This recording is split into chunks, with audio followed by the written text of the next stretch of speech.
বিরাট কোহলি তিনি যেন সেঞ্চুরির জন্যই জন্ম হয়েছিলেন। Big match, big player, big knock.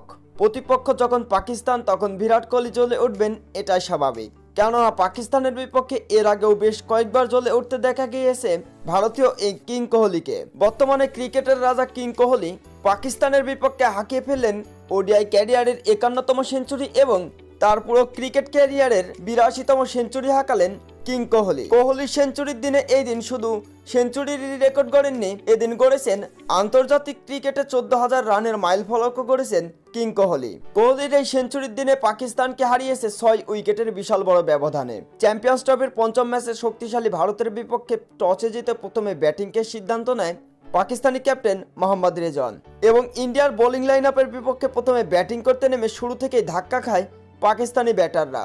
Pakistan cricket টিমের আসা যাওয়ার মিছিলে সৈয়দ শাকিলের 62, মোহাম্মদ রেজানের 46 এবং খুশদিল শাহর 38 রানের উপরে ভর করে নির্ধারিত 50 ওভারের আগে অবশ্য অল আউট হয়ে যায় পাকিস্তান ক্রিকেট টিম। তবে শেষ পর্যন্ত 241 রান করে পাকিস্তানি ব্যাটাররা। 242 রানের লক্ষ্যে ব্যাটিং করতে নেমে রোহিত, শুভমান গিল এবং কিং কোহলি শেষ পর্যন্ত 111 বলে 100 রানের এক বিধ্বংসী ইনিংসের ওপরে ভর করে মাত্র 4 উইকেট হারিয়ে ম্যাচটি খুব সহজেই জয় তুলে নেয় ইন্ডিয়ান ক্রিকেট টিম এবং সেই সাথে সাথে কাগজে কলমে না হলেও সেমিফাইনাল নিশ্চিত করে ইন্ডিয়ান ক্রিকেট।